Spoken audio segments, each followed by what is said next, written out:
copies back here. What's that?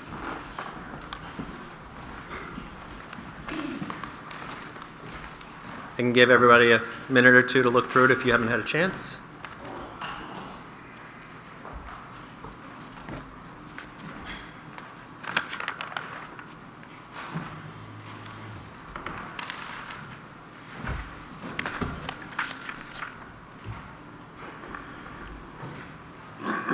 Any questions, edits?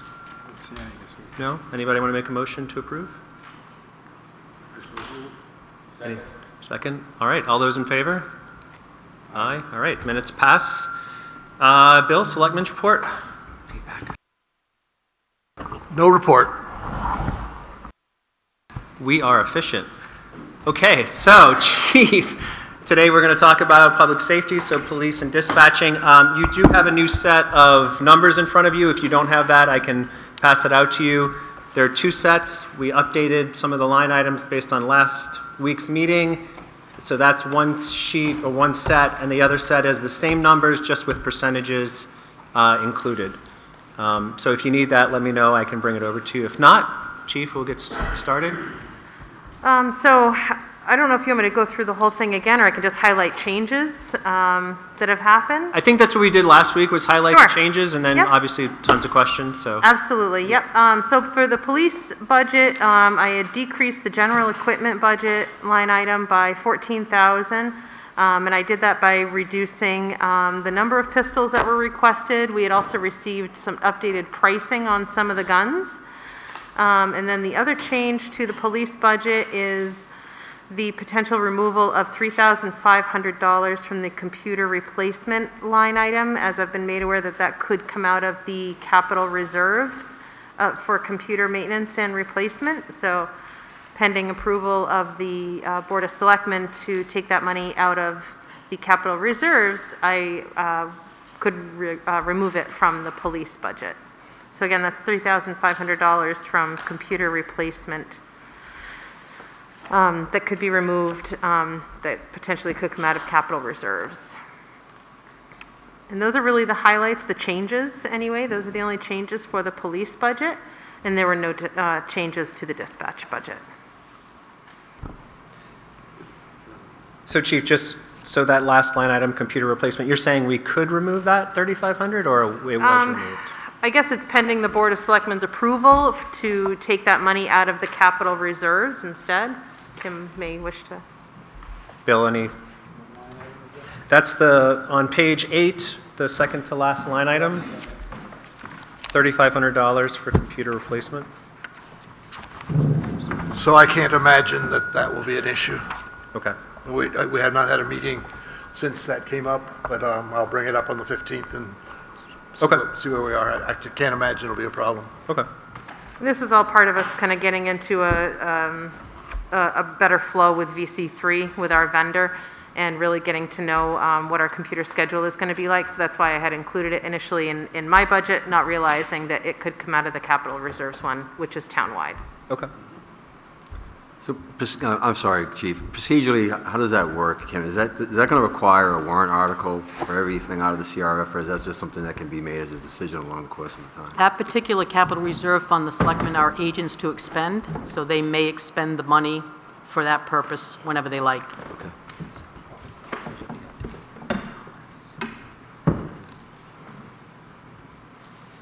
All right. So any questions from Budget Committee members on, we can just start with the police line items, and then we can move to dispatch.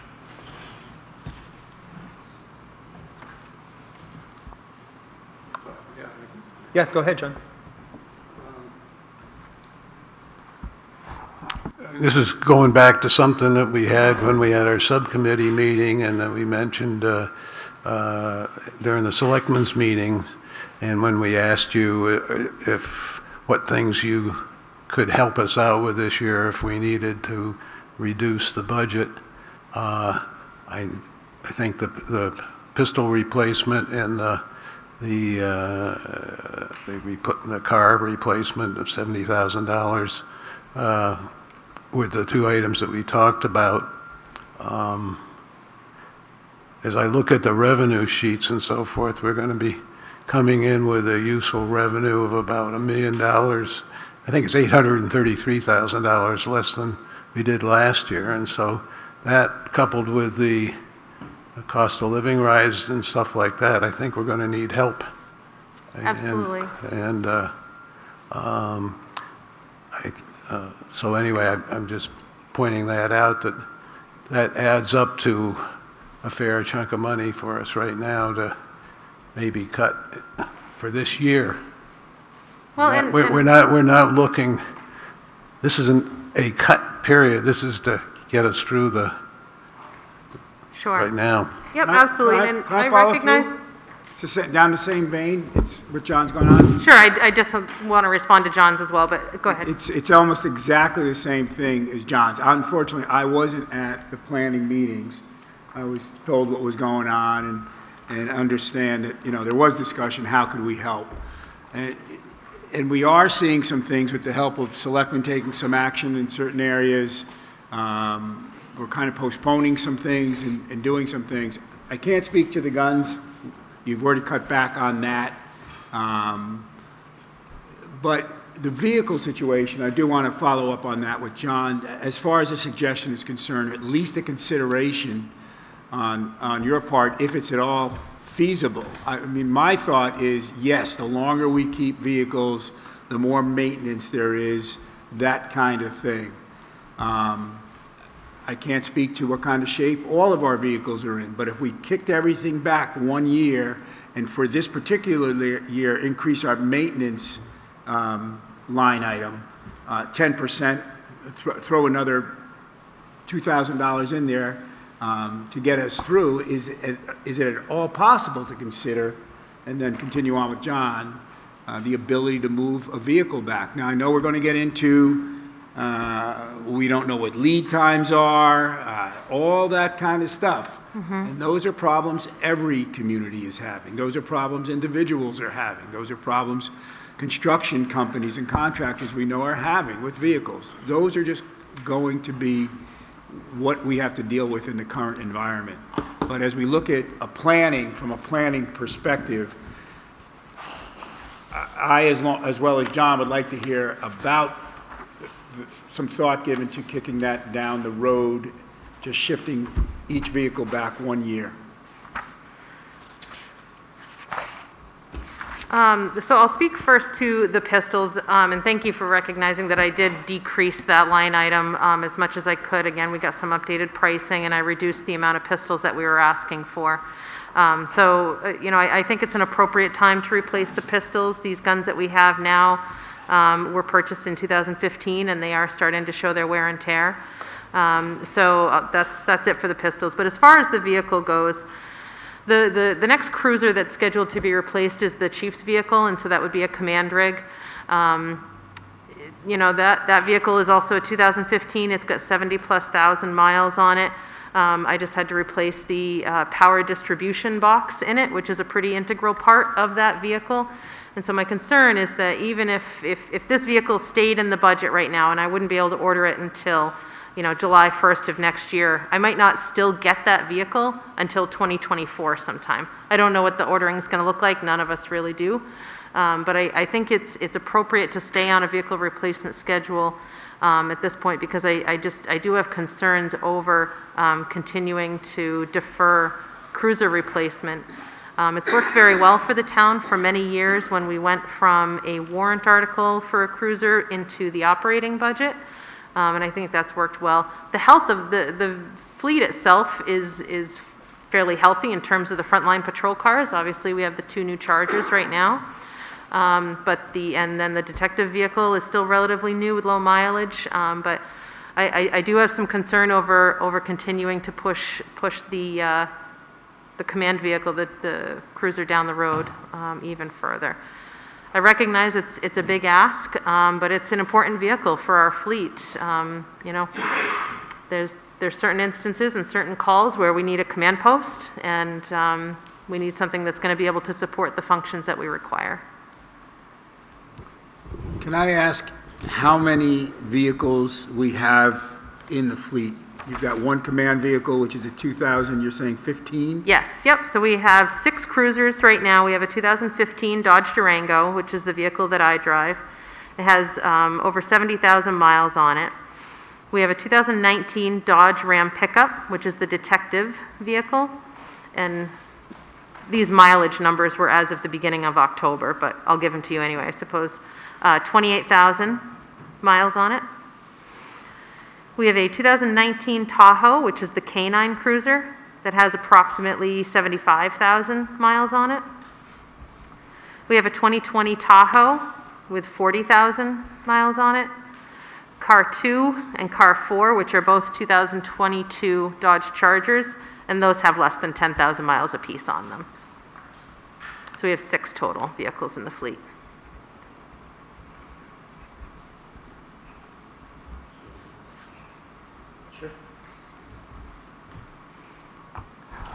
When I, excuse me, when I go online, it seems like 100,000 is this big number that, for police vehicles, and 70,000 sounds a little,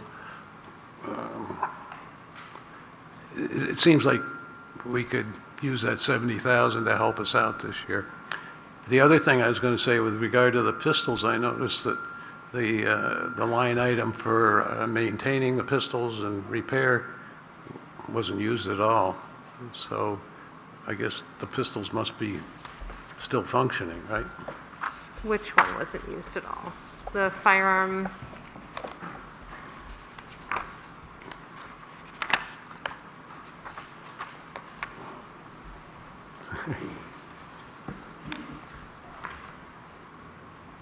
So I think John's referring to firearm repair and supplies, which is 0 for 2023. Right. But that doesn't mean that things won't be, expenses won't be incurred. what's that? It doesn't. Yeah. But it shows that they haven't Yeah. been incurred. I think, and that's this budget, so it hasn't been used at, that's our current Right. budget. We just haven't used it yet in these few months.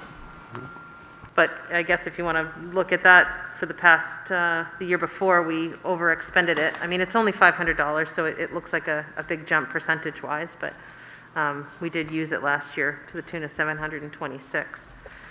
And I guess I would offer as well that the longer we delay in replacing or trading in the 2015 Tahoe, that does decrease the trade-in value as we increase the mileage on it and as it gets older. So that's just another consideration to perhaps take into account. Yeah, go ahead, Lou. Yeah, thank you. I would like my colleagues to consider putting it in perspective, excuse me. You know, as far as the weapons, from my experience, weapons are usually replaced between, once you fire, 5,000 to 7,000 rounds. Correct me if I'm wrong, Chief. We're probably, our weapons were acquired, what, 2015? They're probably way over that. This is something that, in my opinion, it is a safety item. It is something that you do not want a weapon to, when you unfortunately, in the unfortunate case that you have to use it, not to have it working. And I will trust the chief's expertise that it is now the time to replace those weapons. I understand that we are in a fiscal constraint, but I do believe that not only for our budget that we, you know, that we can incur that cost, but also to protect our people. That is the number one resource that we have, and I think that we need to look at moving the pistols along.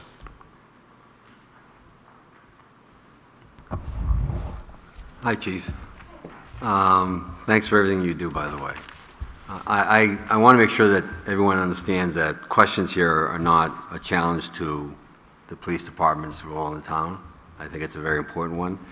What my benchmark is for a conversation with department heads is, I think you heard me say want versus need, and really trying to get identifying the need. As it relates to the pistols, I've got a few questions. Is it a state or town policy to purchase off-duty firearms for officers? No, it's by department. The New London Police Department has always provided, or as long as I've been here, I guess I could say has always, but as long as I've been here, they've offered an off-duty option Yeah. for those times that I mentioned, like going to court when you're in a plainclothes capacity and working in some other capacities like that. So historically, that's what the New London Police Department has always supported, and so that's why I would look to continue that program.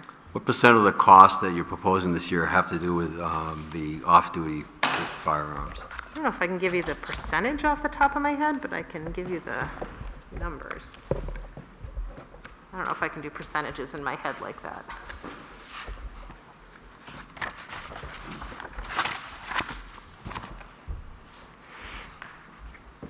So the cost for the duty pistols is $22,890. And the cost for the off-duty pistols, $13,165.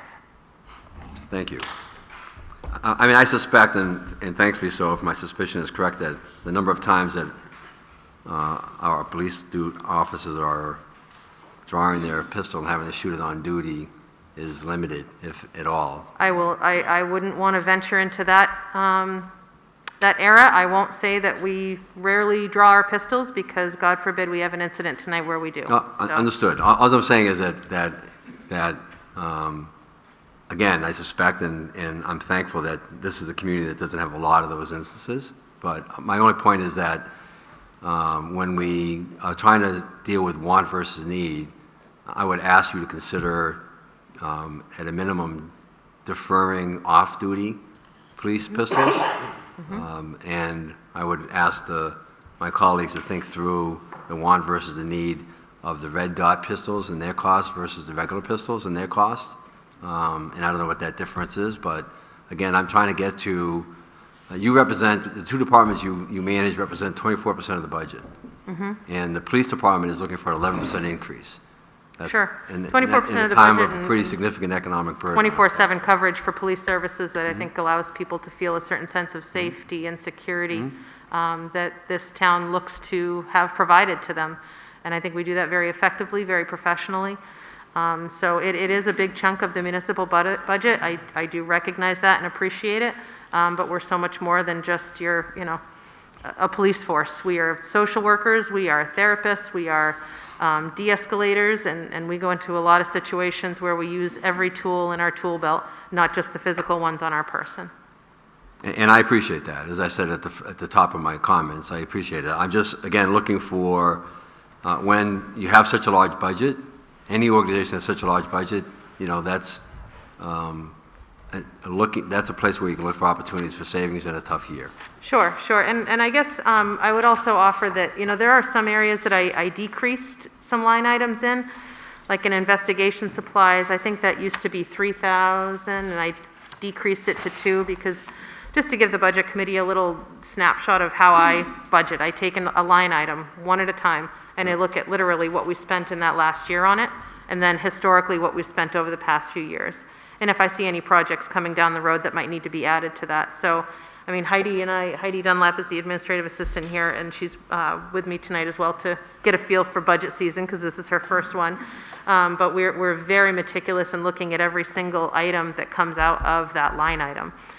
So if an item can be decreased, I do try to decrease it. There are some areas that are level funded, some of them that are increased. There's a new one this year, the accreditation line item, that I think is important for the town to entertain. Gasoline is another big one. I mean, I took my best stab at that, but there was a method to that as well. I looked at how many gallons of gas we used in the past year, and I multiplied it by what our rate was at the time I was doing this budget, which is how I got to that number of 37,000. I just looked at some gas slips before I came over here tonight, and we spent between $3.60 and $3.80 a gallon. So maybe gasoline could go down a couple $1,000s as well. I remember having the gasoline budget talk last year. Nobody could have predicted that it would go up as much as it did. So I think I got off track, Colin, I'm sorry. No, that's fine, that's fine. Accreditation, you mentioned that. Is that Oh, something yes. that you need this year? Can you push off that a year? No, it's not something that any department will need. That's going to be a totally voluntary program put on through the state of New Hampshire, but it was one of the recommendations from the Lee Act Commission that came out of 2020. I think accreditation is a really important piece for a police department to have. It helps to standardize our practices. It helps to also just take some of the guesswork out of some of the work that we have to do for officers. There's always a policy, and if we're a state accredited agency, that also may have some sort of impact on our risk management liability insurance as well. I can't say that for certain, but some departments that are CALIA accredited have that. Well, that would be an interesting data point if we could, I mean, how do we determine whether or not it would affect our insurance rates? That is a conversation that I think they're still having right now at the level for the state accreditation for the commission. Yep. So I don't have that answer for you right now, but I know in the past that there are some agencies that are able to work with their risk liability carrier to decrease their liability costs if you're accredited, because it just shows that you have your ducks in a row, so to speak. Okay. And honestly, it's pretty short money, $2,000 to have an accredited agency, at least to start it, because I think that I'm a big believer in accreditation. I worked for an agency formerly that was accredited, and I think there is a tremendous amount of value in that. So I don't disagree. I mean, I think standardization is important. I mean, I come from an environment where standards are critical to any sort of operation, so I agree. Yep. But you did make a comment. So is this the beginning of the accreditation cost that we're going to incur? Is that No, there's something? still, excuse me, I'm sorry, I didn't mean to interrupt No, you. it's okay. Those will be ongoing costs, but the state is very cognizant of the fact that it's meant to support departments with one member all the way up to the largest departments that we have in the state. So they're trying very hard to keep those costs low for departments to be able to achieve accreditation that otherwise probably wouldn't be able to through an organization that costs a lot more money. So they're still writing the standards as far as I know, and I would expect that would be rolled out when we're in fiscal year '24, which is why I chose to budget for it. Chris, I have other questions, but I can defer to the other members before I get into them. I had one actually on can you remind me on the telephone budget, why that one is higher? Is it just because we're a new cell plan or? Yes, I can. Telephone went up. Our internet upload speed, we had to increase to meet the needs of our body camera upload requirements. That's right, I remember now, okay. Sure, the body cameras are on order, and I suspect that's a project that we will undertake sometime in the new year, hopefully January or February when we get the body cameras in, and dash cameras. Okay, thanks. Go ahead, Colin. And Chief, this may not be you as much as perhaps Len or Kim. The computer-related costs, I know that they're allocated across the departments. What is the allocation model? How do those allocate? Because the chiefs, when you look at the chief's numbers, she's got a pretty significant growth rate in her computer assignments, and I'm just wondering what causes that. I have some of those breakdowns. There's a couple different line items. There's both computer license and fees and computer support and service, Right. if I'm not mistaken. Yep, that's right. So one of the things that increased in computer license and fees was the use of our fingerprint machine, the AFIS machine, so there was an increase in that. As far as computer support goes, I have one of the largest departments in terms of staff, in terms of full-time members, so it helps to pay for our Office 365 accounts, and then other things like multi-factor authentication and just our service agreements. So we are a large user of VC3, and I think that's probably why you'll see some of those increases So there. is it a function of number of computers in the department? Yeah, I think No, at it is. first, we sort of guessed how much each department would use, and then over time, the last couple of years, we've been able to pin it down a little closer. Okay. You know, because I went back and looked at this sheet that I think, Lynn, you had passed out to us after the first meeting, and I think taking off from John's, and it's just an editorial, if I might. I went back and looked at the numbers when John was commenting on the size of the computer license and computer support fees.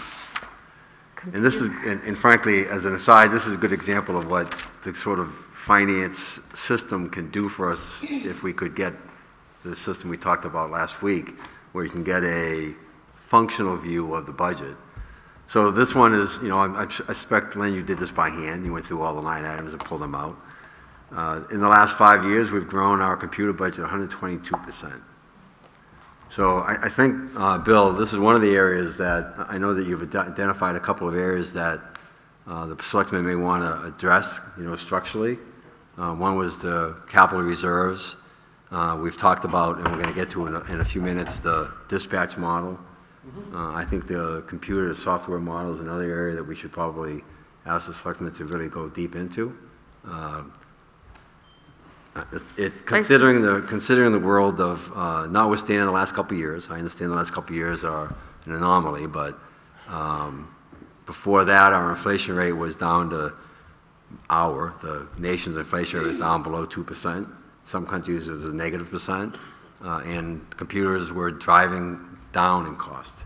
So, well, it's the license and fees are just, they're incredible now. They have all gone up, and that's exactly what I did. Whatever our license and fees were, some went up 10%, another was 25%, 10%. So, I mean, those are all very real costs and very real things that I have to account for. I'm not questioning it. Yeah, I'm just saying that it is a staggering growth rate Sure. on the town's budget, and Sure. that's why I don't see this as your issue. I see this as a town issue, and I think that we need to figure that out. But that's just an aside. I feel Lindsay- a lot better about, I feel a lot better about VC3 as well, being our computer vendor. I think we're a lot better protected now than we were a couple of years ago. So, and there's incredible comfort in the fact where I have something going on with my computer, or Heidi does, or somebody just mentions it to her in passing, which is usually how it goes, is that my such and such isn't working. We put in a ticket, and it is fixed typically by the end of the day. So they're an incredible resource for the town to have, so that we can still continue to provide the service that we need to and that folks expect. Lindsay, you had a question or a point? Statement. Yeah, buckle up. I don't want to necessarily go back to the debate over the, utilization of the software that Lynn, for financial purposes, is looking for, but it did appear that it was $20,000, and Chief Cobb did actually cut roughly $20,000 from your operating budget.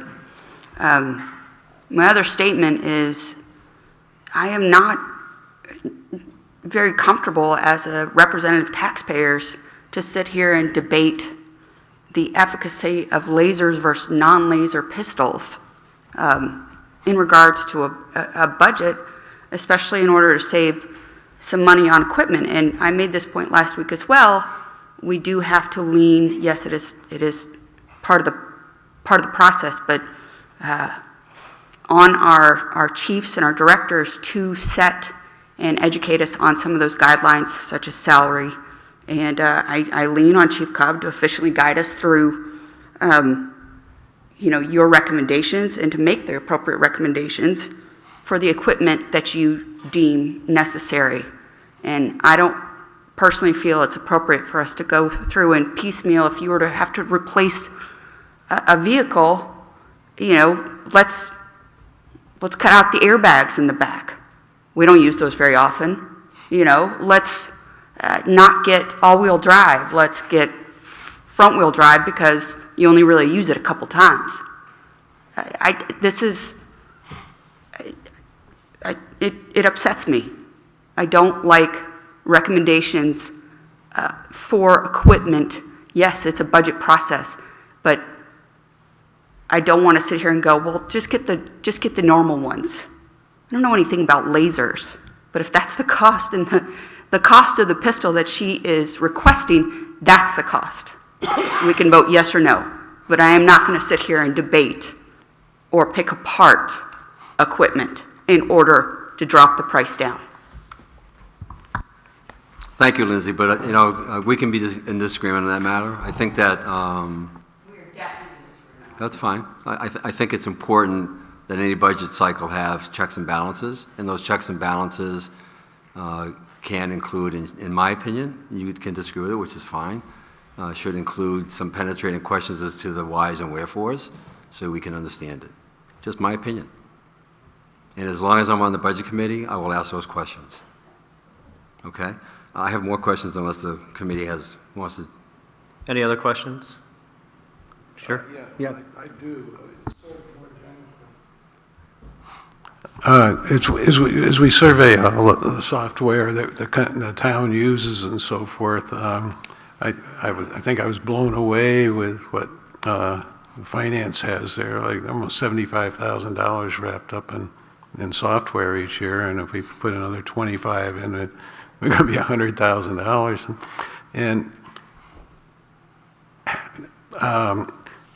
have we surveyed the market for all this stuff to see if there is a inclusive municipal software that can do this type of thing, or have we been adding things piecemeal over the years? Is there? I'm asking the question. I'm not passing the judgment. I would say in my time, this would be the first sort of piecemeal thing we do. By adding this 25,000 will be the piecemeal. MuniSmart we've had since, well, prior to Lynn and I for sure, and that does pretty much everything in our town office. You know, taxes, collects taxes, it does the budget, and I think we can all agree it doesn't do a great job, but it does it. Those costs have continued to go up. There's no question about it. Yeah. So, and again, MuniSmart is not one that's used by a lot of towns. It's the low end. I think when they went to MuniSmart, it was the low end of computer software. Other towns use more robust, and that's why we're now considering adding this $25,000 on. So would there be a software that could replace MuniSmart that included all this, or would we still need an additional one? We have, and Will can chirp in, we have talked about doing Avatar, but Avatar doesn't have the budget piece to it, and I think it's more expensive than MuniSmart. Much more expensive. Well, I think he's asking just about computer and... We are talking about the police budget.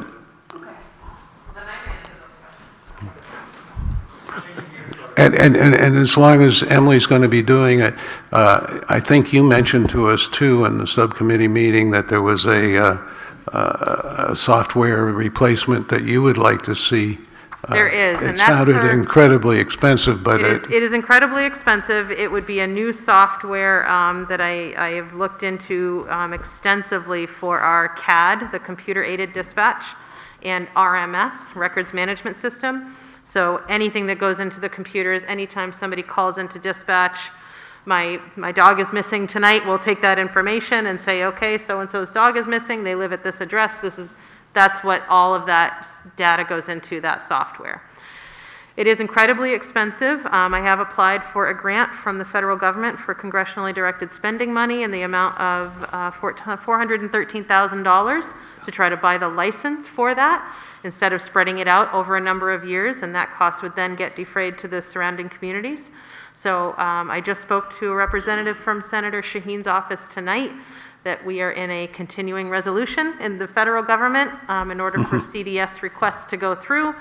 The federal budget has to pass. So it's anyone's guess if they'll come to an agreement next week by December 15th when this existing continuing resolution expires. But I have applied for that grant for that software in hopes that we could not only save our taxpayers some money, but not have to push so much of a cost onto the agencies that we dispatch for, and hopefully not price them out of our dispatch center. And John, it sounds like, and tell me if I'm wrong, that there is other software, but it just is more expensive, and it doesn't do the same budgeting that we have now. So it might actually cost more to go to a different system. It's not going to be fiscally... And I was speaking just for the Selectmen's office, not the police. Not for chief, right. Yeah. Yep. well, no, I just wondered if there was one package that you buy modules to or something that would come out cheaper. It just seems like this is, as Colin pointed out, this is a rapidly increasing number and just a place to look into, that's all. And there are some... Nothing further to say. Sorry, go ahead, Bill. Can I suggest we go back to the current budget proposal from the police and dispatch? As Colin mentioned, the selectmen have agreed, once we get through this budget cycle, not only to look at capital reserves, but also at the dispatch model and also at the whole question of computer support services. So I think that's a bigger issue than tonight, and I appreciate Colin mentioning that, and that's all part of our New Year's package of things to do. Sure. Do you want to continue with your questions? Please, I only have a couple. In addition to the computer replacement, when I was looking at the capital reserve funds of the town against the line items, I'm going to do this with each of the departments. The vehicle maintenance line item, so I'm on page 8, and it's about halfway down. The radio repair and replacement line item,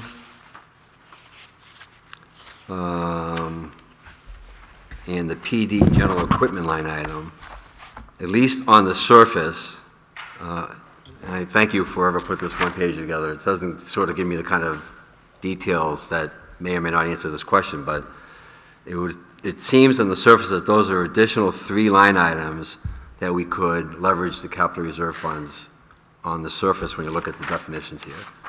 And so if that's the case, this might be an opportunity. It almost seemed to me odd as I looked at the capital reserve funds over the course of the last several years and the budgets that we've actually funded the capital reserve funds and put line items in the budget for what appears to be the same thing. And I think it's hard just purpose with a couple of words. That's my point. Generally, capital reserve accounts are for bigger ticket items. Each department has a maintenance line item should something go wrong with their equipment. And those are the day-to-day maintenance items. The police equipment, that was a capital reserve that was started just a couple of years ago, and the idea there is to save up money to buy bigger ticket items. Like what? Body Body cameras, cameras. which we got a grant for, but it would be a bigger ticket item, $50,000, $100,000, not just the regular day-to-day equipment in any department. The town vehicles and equipment repairs, as Jay has mentioned before, it started out being fire apparatus only. It got changed in 2016 so that if somebody's piece of equipment blew an engine or, some big expensive thing, that capital reserve is there, something that's over and above their day-to-day operating expenses. Now, and the other thing I would mention is not all of these accounts are available to the selectmen as agents to expend. Some of them you need to go to town meeting for. So it wouldn't really make sense to go to town meeting and ask for something and then you don't use it because whatever the event didn't happen. So I guess I would look at the day-to-day operating expenses are in the operating budget. Capital reserves are for those bigger items. We're saving money for something that we're not sure is going to happen in any particular year. Is there any way we can update this one pager to show whether or not it's agents to spend? Is that what you talk about? Agents to expend. Yeah, is that something we can update this page with? Sure. Because again, because of the difficulties of this year, I'm just wondering whether or not there's opportunities here on a difficult year to leverage what we've already saved money for some of these line items, should they come up. And to the extent that one of the departments have a problem with their equipment, maybe they won't have any problems, but if they have a problem, they can go to the selectmen and get the funding associated with it out of the capital reserve fund as a way to save money this year to the taxpayers. Right. I have to say, we're talking about a hard year, and every year is a hard year. I think the department heads really sweated through their budgets, and that's how we ended up with a 2.4% increase. So with all due respect, Kim, at the operating level, we're at 9%. Okay? So I appreciate what the selectmen did, but we're at 9%. Okay, but even at 9%, Colin, with the amount of increase that we've had in inflation, they worked really hard, I think. I'm sure they did. Right. I'm not questioning that. In any shape, way, or form. I'm not questioning that. Right, but we have a 2.4% increase, which is going to impact the taxes. And I think in this year and next year, it could be harder because we're going to have other expenses. So every time we say, okay, can we get this next year, next year's not going to be, I don't think next year is going to be easier than this year. And I think that we need to keep that in mind that, and Phyllis says kick the can down the road, and I appreciate what the selectmen had to do with capital reserve funds. But next year's, we're going to be looking at those, plus all these other things that we're trying to put off. What I'd really like to avoid with the police and dispatch budgets, more so police, because I'm asking for some things this year, is a year where there's a big balloon effect. is that for years and years and years, we really tightened our boots, our belts, and then all of a sudden, one year, everything kind of collides, and it has a cumulative effect. So I don't want to be irresponsible in the years going forward and not ask for these things and then have it be a really, really bad year. So that's one of the things that I tried to do with the police budget and the dispatch budget. Those are all questions for the police department side of the budget. Okay. Anything else? I have dispatch. Are we going to go on the dispatch? Well, Go ahead. Sure, go ahead. yeah, I haven't thought this through. I wasn't prepared to talk about this, but the way our conversations go here, and people get a little bit irritated about what's going to be asked or not asked and diving in or digging in deeper, these conversations have never been easy in all the years I've been here. And as a matter of fact, they've been more in depth than what we're going through now. I think this is a forum that it's a vehicle for these questions to be presented. Just last Saturday, there was a citizens, what do we call it now? It's no longer advisory group, right? Citizens committee. Group of some sort, and I wasn't aware that the topic was budget, but when I read the agenda, I saw it was budget. It didn't come up in our budget committee meeting last week, but I said I'll show up, and fortunately, there were 3 people from the budget committee there. And you can even hear in a forum like that what we hear all the time. And this is just really a vehicle to bring those questions here, right? There was a gentleman in the room who I don't know very well who was asking the hard questions, and people ask these hard questions. And it's not any reflection on how a department is operated. It's just people want answers to questions. How many police calls do we go out on? How many serious? How many car accidents? How many? People ask these questions when it was brought to light how much was spent on a police budget. These questions arise, not just in budget committees, but among the people in town. And they ask us, they come to people who they know in the budget committee, can you find that out? And we try to. That's all this is. This is not a reflection on saying, let's not question a department head or a chief. It's sometimes just passing along information that public wants to know about. So I'd encourage everybody to say, listen, we're going to ask questions. It's no reflection on how a department is operated. But there are questions. I mean, I can recall when we were going from whatever it was, 7 to 8, and then 8 to 9, and people even said, let's get creative and think about, how are our shifts from midnight to 6 a.m. being run? Is that really what a budget committee person should be thinking about? No, but those questions are asked, so we pass them along just for consideration. So there has been discussion to say, hey, can we put off buying a fire truck? Can we put off buying a dump truck? Can we put off buying a police car? So they're just really put out there to say, let's take a look at it. That's all. No one is questioning it, Lindsay. No one is questioning it. I'm going to have to counter just a little bit. Let me just say, this is not, no one's debating anything. We're raising questions. So if you want to see it as a counterpoint, that's fine, but I'm not here to debate. I'm here to ask questions and get information and bring forth information that people have asked me to bring forth. Go ahead. Thank you. No, I'm not here for a philosophical debate over our purpose. And believe me, I think I'm one of the few townspeople who is very well aware of the tax burden that can occur. Ask Will. I lost my house. So I'm fully cognizant of, how this impacts people when they go through different life situations or experiences.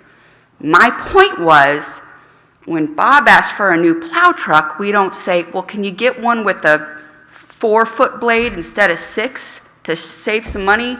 Or we don't ask Jay to, the radius of his hoses on his engine. He presents to us what he asked for and what he needs for equipment, and we take that into consideration. That was my point. I just feel like, with all due respect, other departments are being held to a different standard and being picked apart more than others. So we can vote yes, we can vote no, but I am not, here to debate, forensic things that I don't know anything about in order to save a couple $1,000s. Jay, you had your hand up?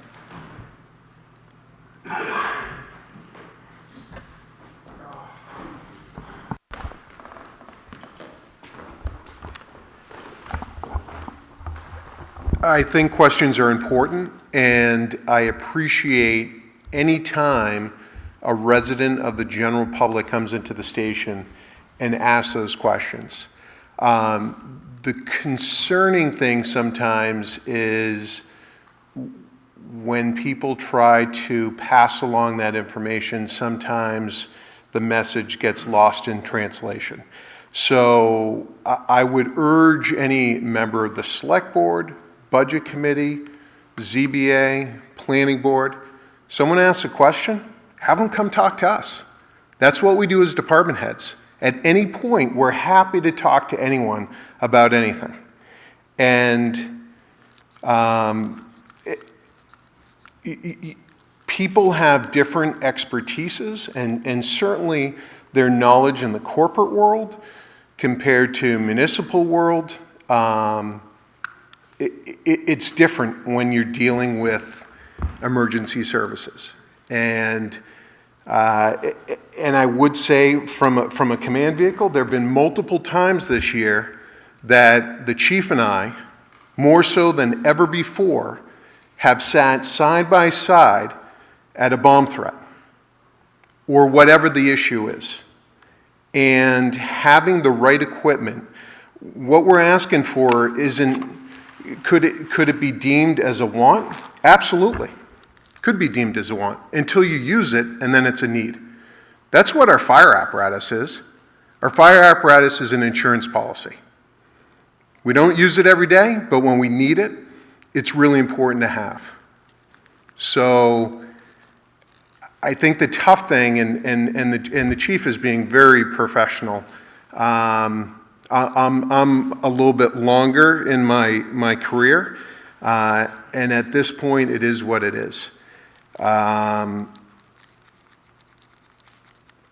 I would say is we look at the budget in a manner that is utmost pertinent to the taxpayers, what we're looking to do to protect our firefighters or police officers or plowing the roads or whatever the case is. It's not just emergency services. And we appreciate hard questions. We appreciate them. But when we're going into the minutia of a red dot compared to regular iron sights, unless someone's an armorer, I'm not. I'm like, really? That's our place? So Chief Lyons, thanks for those comments. I would say the reason why I asked those questions is Chief herself talked about the difference between those two pistol types. Yes. And the cost delta between those two. So she opened the door.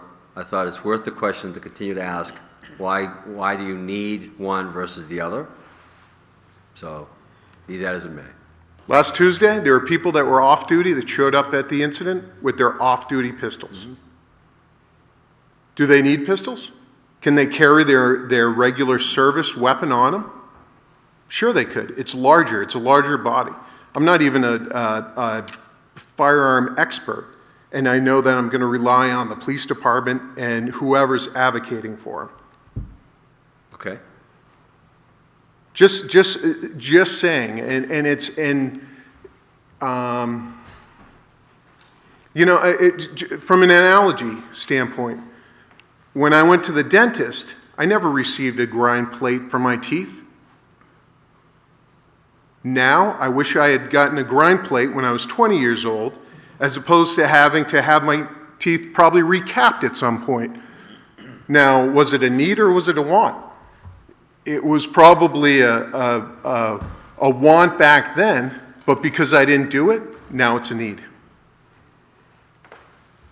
Just saying. Thanks for your input. I would say as well quickly about the pistols, it's not a new conversation for us to be having at the police department. We've been having it for a couple of years now.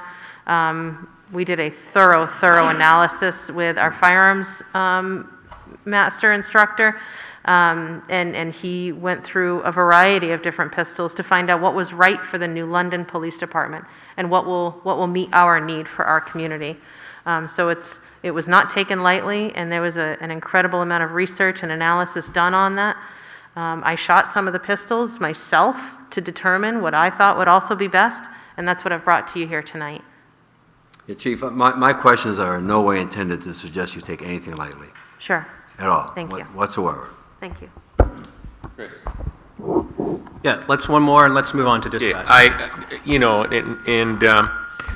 I don't mean to get personal, but the issue is a bit personal to me. The only time in my life, and some of you know that I was in the middle of the counter-narcotics war in Bogota, Colombia. The only time in my entire life that I had to draw my weapon and actually, while I was waiting for the SEALs to come and rescue us to defend ourselves, was with my off-duty service revolver. It's not a want. When the chief says that she needs those pistols, she needs them. And that to me is a caveat.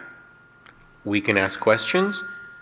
We can ask whether we can, trade here and there. But when it comes to the necessity, I will leave it up to the expertise and the leadership of the chief. That's what she gets paid for. Thank you. All right, so with time, why don't we move on to dispatch? Any questions from budget on dispatch? There have been no changes since the last meeting with the selectmen.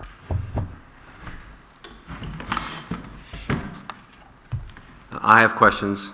I can defer those questions if others want to ask theirs first.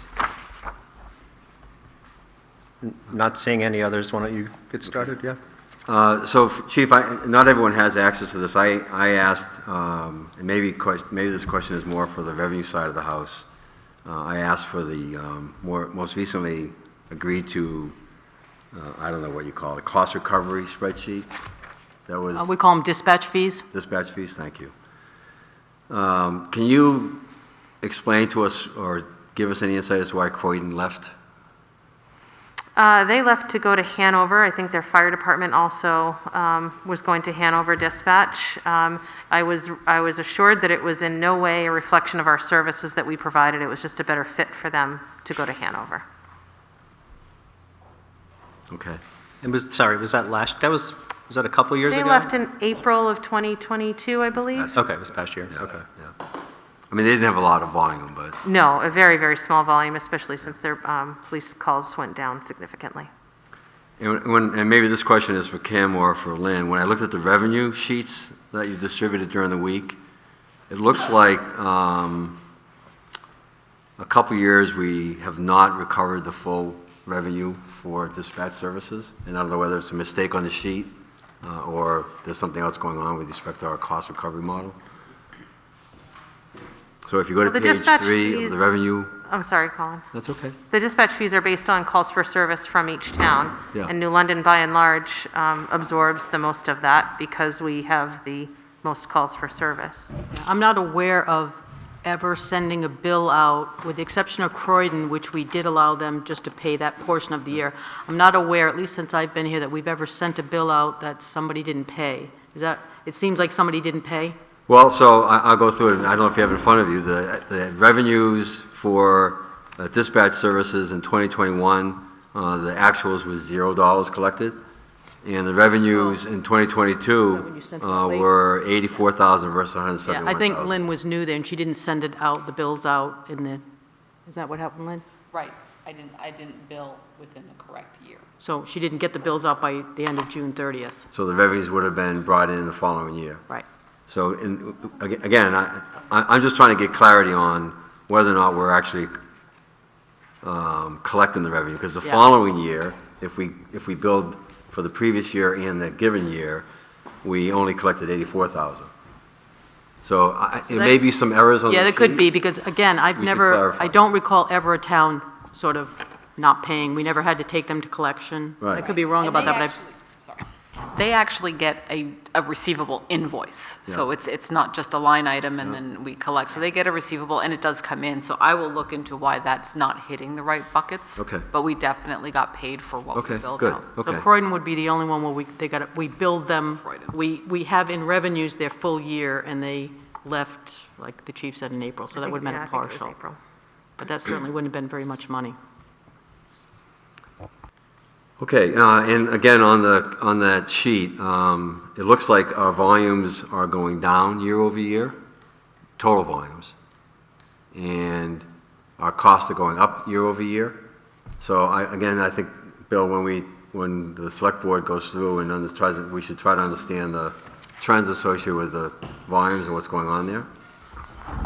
Absolutely, but of course, this is not a volume business, which you have to have somebody there 24/7, and if the phone rings, it rings, and if it doesn't ring, it doesn't ring, so I the understand. person's still there. I understand. But, yeah, I think, again, many of these things, we've agreed, the selectmen have agreed with you that we're going to do a deep dive into these things after we get through this budget cycle, but they're not going to affect Agreed. what we're doing here tonight or in the next couple of Agreed. weeks. Yep. Chief, on the budget sheet, so I know that you talked about the CAD, is that what you call the CAD system? CAD, software yes, system? yep. So you chose not to put it into this year's budget, hoping that you could get the grant? I did. Okay, okay.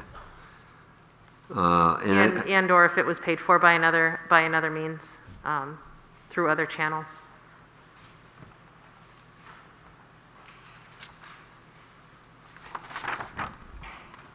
Okay, that's all I had, Chris, thank you. Thank you, Chief. Welcome. Any other questions for Chief on dispatch? Go ahead, John.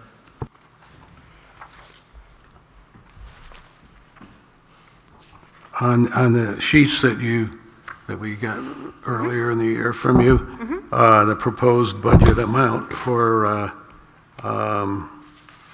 wages was 305,000, and what's on these sheet right now is 257,000. For full-time wages, John? Must be. Yep, full-time I think wages. that was a difference of employees at the time when we put that number together. When I did that probably in August, there may have been somebody, I don't know, I guess why that would be different. So the 257 is the one, is the right number, though, as it is. Yeah, what you have on your sheets Sure. is the most accurate. I'll fall on my sword here. I had an extra person in there for her. Well, thank you. So when I went I'll take back, when I went back and redid it, that number did come down because I took out, I had a placeholder in there for someone who was going to be hired, and then we did hire, and I didn't take the placeholder out, so that new number is more accurate. And then I have one other item. With regard to equipment repair and maintenance, because I'm sort of intimately involved with the formation of the CR fund for that. Why are we not taking a new battery pack and a few things like that out of the? I was under the impression, and it's my belief that capital reserve for communications equipment is for the larger, big-ticket items that we're going to need. This one, while it's an increase, I don't necessarily consider to be a capital reserve. I think it's an operating expense. The batteries and the storage need to be replaced at Mount Kearsarge, so that's why I included it in the budget, and I did not consider it a capital reserve, because I think those are for the larger, more severe issues, if you will, if one of our dispatch consoles go down, for instance. Okay, so That number won't be in there next year. I won't need that amount of money, Right. the cost of it this year in next year's budget. Okay, I think we might want to talk about what was supposed to be in that CR, or initially anyway, maybe it's changed over time. But I lost my train of thought. Capital reserves, operating. Yeah, I got that part. I'm here for you, John. Well, it'll come back.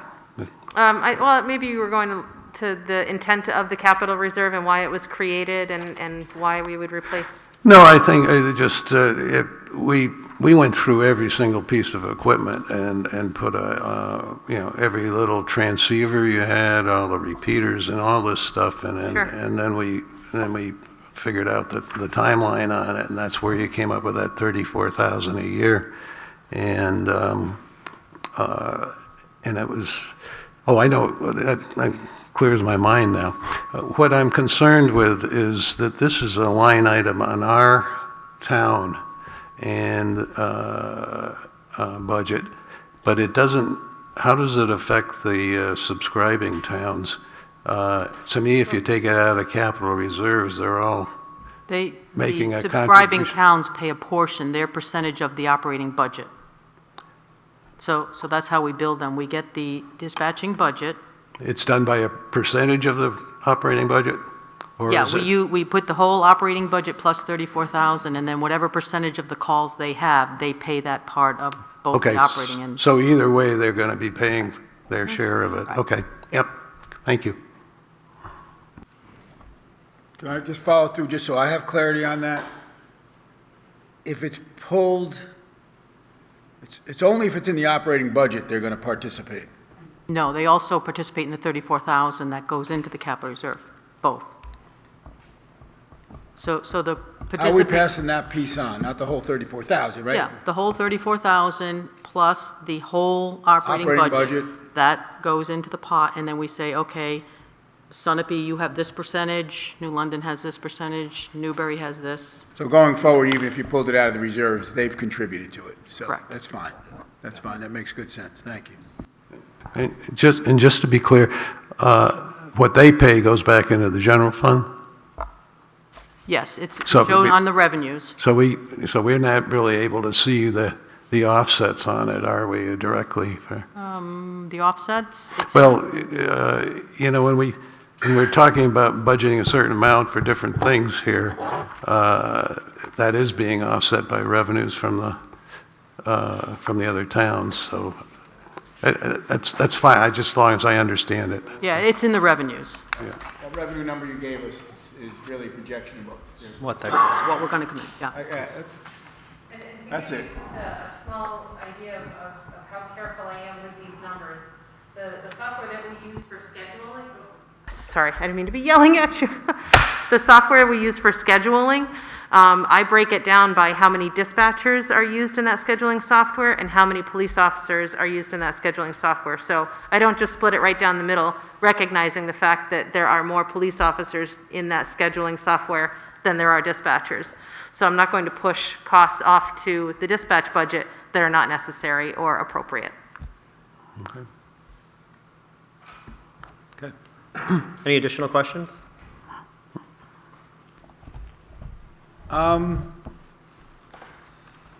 Refresh my memory. And again, this was before your time.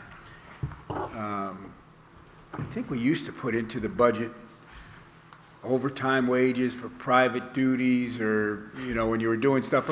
And we've gone to a reserve, The Revolving fund. a revolving. revolving fund, yes. That's worked out well. Is that Yes, what I mean? I Really, I believe- just want to get an update on how that's working. I'm a big advocate of that. I think it's worked out very well. So whenever we work a detail, we bill the company, let's say it's Eversource, Right. and then that goes into that fund, and that money is taken, the money to pay the officer, the money for the cruiser, administrative fees. And one thing that I've done with that line in the past is I've paid for tires out of it, so as not to really overexpend our vehicle maintenance fund, because it's a revolving fund and cruisers are needed for details. That's an area that I've taken money from for that purpose, because tires are very expensive. I think it's worked really well. Kim? Can I just want to, I know we don't want to stay longer, but I just want to point out, everybody has revenues. When John mentioned at the beginning of the chief's presentation that we're down $1 million, it kind of made it seem like that's $1 million that we're going to have to raise by taxes, but it really isn't. The difference is about $931,000, of which the biggest, $724,952 of that is not money that would reduce taxes. It's insurance reimbursement. In other words, the expenditure on the expenditure side will be lower. The capital reserves, spending of capital reserve funds is in there, so that $100,000. And bond proceeds, there's $600,000 that was in last year's revenue that's not in. So I think that, when I said last week that it's not significantly different, it's about $200,000 difference, and that comes from the state. Rooms and meals tax, we're projecting down about $187,000, and sale of town property, right? We had that property that we sold. So I think those are the differences. I don't want people to think that, it's $1 million that we are going to have to raise in taxes. Does that make sense to you, John? Again, bond proceeds. I will take your comments under advisement. And I'll go over it with you tomorrow, John. Sure. But when you see insurance reimbursements is down, but you'll also see that the expenditure side is down. Well, I see where So the that to me, that's a where the wash. capital reserves Capital reserves, You we're not zero them spending the out. money, right. And the Right. same thing for the bond proceeds, right?